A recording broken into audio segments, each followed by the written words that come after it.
Watafuta njia. Historia ya chama cha watafuta njia.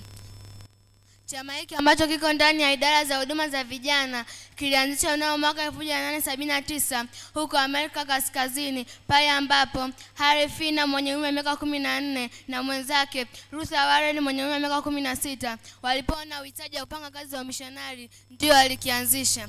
Mwaka 1893 hadi vyama vingi vya vijana vilianza kuchipuka kote Marekani. Na mnamo mwaka 1901 conference kuu ilipiga kura na kuchagua rasmi chama cha vijana chini ya idara ya shule ya Sabato.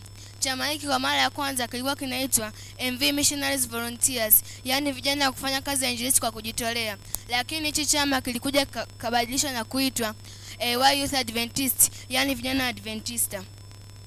Nishani, pini na madarasa. Mnamo mwaka 1927 conference kuu ilizindua madarasa matatu ambayo ni Rafiki, Mwezi na Comrade kwa ajili ya vijana wadogo na moja kwa ajili ya vijana wakubwa. Conference kuu ilizindua nishani 16 kwa mara ya kwanza. Mnamo mwaka 1976 John Hancock alichaguliwa kuwa mkurugenzi wa chama cha vijana huko Southern East California.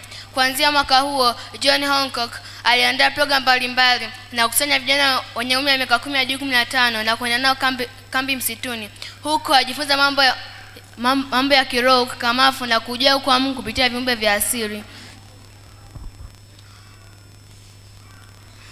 John Hancock ndiye aliyechora au kubuni nembo ya watafuta njia. Rangi nyekundu inawakilisha damu ya Yesu, rangi nyeupe inawakilisha usafi, rangi ya blue inawakilisha utii, na rangi dhahabu inawakilisha ubora. Nembo ya watafuta njia. Nembo ya watafuta njia ina pembe tatu. Nembo ya watafuta njia ina ngao ya ulinzi. Nembo ya watafuta njia ina upanga ambao inawakilisha neno la Mungu. Mnamo mwaka 1979 Henry Bridge alichaguliwa kuwa mkurugenzi wa chama cha MV. Siku moja Henry Bridge alipokuwa anatoka Monterey Peninsula, ambayo ilikuwa ni kilomita 110 hadi 130 kutoka nyumbani, alikuwa akijaribu kutunga wimbo wa watafuta njia ambao utakuwa hapa nguvu, moyo na ujasiri katika kutangaza neno la Mungu. Henry Bridge aliketi ng'ambo ya barabara na kuchukua karatasi katika Biblia yake na kuandika wimbo wa watafuta njia. Wimbo ambao Henry Bridge aliandika ni wimbo ambao hadi sasa tunatumia kama wimbo wa watafuta njia. Mnamo mwaka 1950 conference kuu ilizindua jina rasmi ya chama cha vijana na kukiita chama cha watafuta njia.